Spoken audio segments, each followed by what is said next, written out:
Macky Sall ci mbébétam bi mu nekk te ëmpul benn sénégalais ni faw rek mu am ñetteelu mandat te loolu pour mu am ko il faut mu fexe ba xoj Sénégal yi ba kenn dootul ñeme ne d'accorduma rawatina nag naan maa ngi génn di ko manifester ci cadre boobu yéen ñëpp gis ngeen ni li mu njëkk a def mooy fexe ba doolelaatal boppam ci wàllu police ak gendarmerie gannaaw mu ne dina recruter 6000 personnes 3000 di police 3000 di gendarmerie ña fa nekkoon it te di ay kilifa te mu lott ci def loo leen lu ñu bëggut a def da leen fa jëlee andi ñeneen ñoo xam ne yaakaar na ni lu mu leen sant ñu def ko loolu muy le volet répressif ci wàllu police ak gendarmerie waaye loolu doy ko mu ne kon il faut ma am li ñuy wax un arsenal juridique mooy ci wàllu yoon il faut ma tëgg ay loi yoo xam ne dina nekk lu ñuy teg ci kaw Sénégal yi ba ku yëngatu rek ma am fu ma ko jaaree mën koo tëj loolu nag da koo dugal ci cadre lu ñuy wax lutte contre le terrorisme gis nga caay-caay bi nekk ci ñii la ñuy def defuñu ko wala waxuñoo ak Sénégal yi waaye xam nañ ni li ñuy wooyee communauté internationale baat bi ñu gën a ragal tey mooy sonné terrorisme régime dictateur yi nekk àdduna bi yépp fi ñuy jaareel li ñuy def pour noot seen askan ci jamono ji mooy ku yëngatu ne ànduma ak yow nga ne terroriste la ku yëngatu ne opposant la nga ne terroriste la ku jóg ne société civile la nga ne terroriste la ku jóg ne mouvement citoyen la nga ne terroriste la moo tax depuis mois de mars ba léegi depuis février ba léegi seen coow yépp ci terrorisme lañ ko yóbbu damay wax Sénégal nag ñun duñu nangu ñeenti nit dong ndax seen système bi yaatu na sambamboo yi ci nekk bëri na waaye ñeent ñoo ci gën a fës ñoo xam ne ñoo jàpp ñoom mën nañoo def lu leen neex ci réew mi muy Macky Sall ci boppam Antoine Diome son ministre de l'Intérieur Malick Sall son ministre de la Justice ak ki nga xam ne mooy son procureur de la République ñeenti nit ñoo bëgg a taal Sénégal donc yoon bi ñu defee loolu dañoo dem yóbbu assemblée nationale benn projet de loi ñaari projet de loi ndax benn bi day modifier le code pénal ci boppam ñaareel bi day modifier le code de procédure pénale code pénal moom mooy teg daan yi code de procédure pénale mooy wax procureur ak juge ba ci police ak gendarmerie naka la ñuy doxalee mbir mi ba mu mun a yegg fu mu yegg ñu dem yóbbu benn loi waaye ci loi boobu dañ fa dugal titre 2 tuddee ko de la piraterie maritime des actes de terrorisme et des actes assimilés ci chapitre premier bi ñu jagleel ko li ñuy wax les actes de terrorisme moo njëkk a wax ni lu ñu nekk terrorisme la rek première conséquence bi mooy ak fu mu mën a amee Sénégal procureur moo compétent c'est-à-dire suñu nee manifestation terrorisme la bu nit manifester Touba wala mu manifester Matam wala mu manifester Ziguinchor benn compétence la mooy procureur mii muy procureur Macky Sall ñu dem jël tuddee ko ne léegi dañuy dugal ay législation ci terrorisme waaye li njëkk a yéeme mooy loi bi définirul lan mooy terrorisme parce que loi lu muy wax rek dafa war a njëkk a définir mais loi bii ñu war a wote ëllëg assemblée nationale définirul lan mooy terrorisme muy premier problème ñaareel bi mooy dafa dem jël ay infraction yoo xam ne amoon na ba pare ci code pénal définir ko ba pare wax naka lañ koy sanctionner code de procédure pénale daal di définir lan mooy procédure bi ñu dem jël loolu yépp nag ne léegi loolu mooy terrorisme dañu dem jël ay infractions yoo xam ne lu am la ba noppi te amul benn ci infraction yoo xam ne di nga dem tey ci àdduna ci réew mu civilisé ñu ne lii terrorisme la amut guleen ci Sénégal mu dem jël yooya ne lii mooy terrorisme léegi ma limal leen ci yenn nee na la ñuy tuddee les attentats et complots visés par les articles 72 et 84 du code pénal loolu mooy lépp li nga xam ne dafa remettre en cause l'intégrité territoriale wala attentat complot et autres infractions contre l'autorité de l'État loolu code pénal bii ñu yor nii daf ko définiroon ba pare sanctionné ko ne ku ñu jàpp ci loolu peine li ñu lay daan mooy dina nekk ci diggante 10 ans fukki at ak 20 ans ñaar fukki at ñoom ñu ne léegi loolu terrorisme la première conséquence bi rek il faut ñu téye ko mooy li ñu qualifié yépp ne li terrorisme la dañu ne loolu condamnation à perpétuité la perpétuité mooy sa giirum dund kon soo jëlee loo xam ne amoon na déjà ci suñu loi bi qualifié ko ba pare ne lii ku ko def ba ñu am firnde ne yaa ko def dinañ la daan te diggante fukk ak ñaar fukki at la nga ñëw ne léegi loolu terrorisme la mooy tey buñ ci jàppee Cheikh Bamba dañ koy tëj ci giirub dundam ñu ne ñaareel bi mooy les crimes commis par participation à un mouvement insurrectionnel visé par les articles 85 et 87 insurrection mooy ku woote fippu loolu it loi bi définiroon ko te tënk ko ci peine yoo xam ne mënul dépasser 20 ans ñetteel bi mooy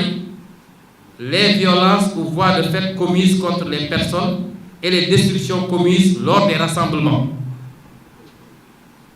lu am solo la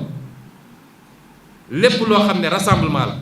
sëñ bi léegi dafa ne bu ñu autorisé woon mais même bu ñu autorisé bu amee tuuti débordement ñu ne toj nañ ci ay oto wala lakk nañ ci ay pneu nee nañu loolu terrorisme la te loolu c'est passible de peine loi bi fi mu toll nii mi ngi ne woon 1 à 5 ans ñoom nee nañu léegi non seulement loolu terrorisme la waaye kuñ ci jàpp dañ lay tëj sa giirum dund rassemblement c'est-à-dire rassemblement bi ñu doon def démb dugg na ci lii nga xam ne ñoom seen bopp ñooy dem infiltrer rassemblement bu amati bu ñu paree seeni sàmba mbooy sànni ay xeer ñu ne yéen ñi ko organiser yéenay responsable bi terrorisme la dañ leen di tëj seen giirum dund ñu teg ci enlèvement séquestration et cetera nga xam ne loi bi dafa ne woon 10 à 20 ans léegi terrorisme la destruction dégradation et dommages visés aux articles 46 et 49 léegi terrorisme la dégradation des biens appartenant à l'État ou intéressant la chose publique prévue par l'article 225 mooy tey léeg-léeg nga gis nit ñi xaw a mer ñu ne taal nañu benn bus ñun duñ ci encourager kenn ndax suñu alal la waruñu koo taal te loi bi daanoon na la ba pare ku def loolu ne ku ko def suñ la jàppee dañ la tëj lu mat 2 à 5 ans état bi Macky Sall nee na léegi loolu terrorisme la kuñ ci jàpp dañ la tëj sa giirum dund ñu ne association de malfaiteurs ak vagabondage ak mendicité article 238 à 240 nee nañu loolu léegi terrorisme la ñu dellu si waat ñu ne les menaces prévues aux articles 290 et suivants mooy menacer nit terrorisme la léegi loi bi dafa noonu 2 à 5 ans maintenant à perpétuité la ñu ne blessure et coup volontaire ñaar ñu xeex dóorante am blessure coup volontaire et cetera léegi terrorisme la ci Sénégal ñu jógee ci loolu mu ne les vols et extorsions prévues par les articles 364 à 372 c'est sàcc soustraction frauduleuse du bien d'autrui léegi sàcc au Sénégal terrorisme la le Sénégal de Macky Sall alors les infractions liées aux technologies de l'information mooy ñi ñuy wax mafia kàcc-kàcc Macky Sall nee na léegi comme ci jàpp ku nekk ci Facebook bi def ay post yu ko neexul bu ko neexee mu ne terrorisme la ñu jàpp la dañ daa war a tëj sa giirub dund. gudd na trop mais dama koy tënk foofu parce que dama ciy sànni tuuti sama naataangoo yi ku nekk am lu mu ci sànni. lii mbokk Sénégal lu garaaw a garaaw la amul ci benn dëkk ci àdduna, amul fenn dëkk bu ñu jàpp ni dëkk bu normal la bu ñu jël lii ne lii terrorisme la ba ñu mun a doon benn fourre-tout bu Macky Sall di jaar pour tëj nit ñi. mais li gën a garaaw mooy ba ñu tënkee loolu ba pare dañu ne léegi procureur jox nañ ko ay pouvoir yoo xam ne pouvoir de confiscation ba ci ak pouvoir de contrainte par corps mooy suñu nee lii jiiñ nañ ko sëñ Cheikh